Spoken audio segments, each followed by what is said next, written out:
Kalau ditanyakan, karena kemarin Mbak Lia tanya kepada saya mengenai vaksinasi, target vaksinasi itu yang sudah diizinkan sampai saat ini sudah 800 juta lebih.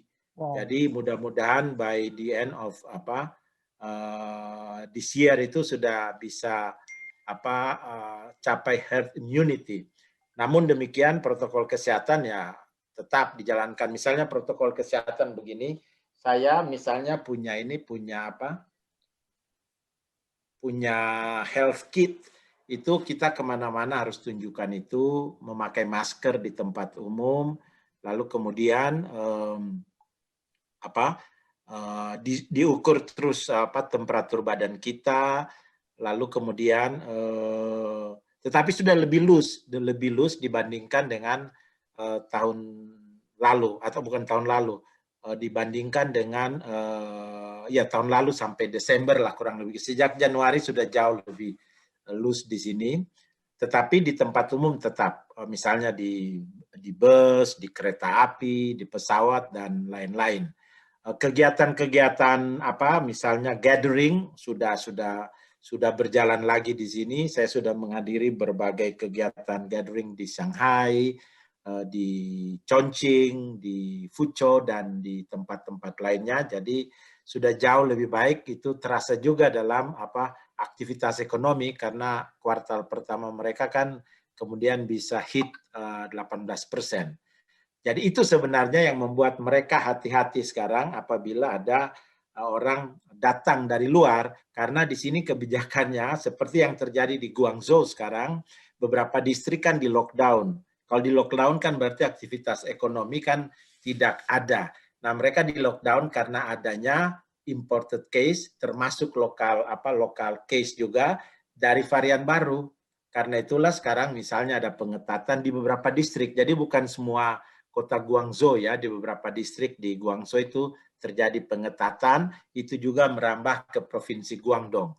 Nah, itu kurang lebih perkembangan terakhir di sini. Saya kira yang terakhir vaksin untuk untuk anak-anak usia 1 sampai 17 untuk emergency use itu sudah dari Sinovac, kemarin diumumkan sendiri oleh chairman-nya, yang memang kebetulan kami dekat dengan dia karena urusan vaksin Sinovac untuk Indonesia. Jadi kami berkomunikasi, mereka sampaikan bahwa itu sudah dilaksanakan untuk emergency use di sini. Itu kurang lebih perkembangan terakhir mengenai vaksin. Kalau mau tahu hasil pertemuan menteri-menteri di sini, nanti saya bisa share juga. Oke, Pak Jauhari, tadi Bapak nyebutin bahwa vaksin untuk anak-anak Sinovac sudah dipakai di Tiongkok. Emergency use ya. Emergency use. Oh, sorry. Ya. Jadi ini yang harus digarisbawahi ya Pak, emergency use. Karena mungkin setelah ini kan kalau misalnya di Indonesia juga akan jadi sekolah pertemuan tatap muka, mungkin itu juga bisa buat pertimbangan ya Pak ya.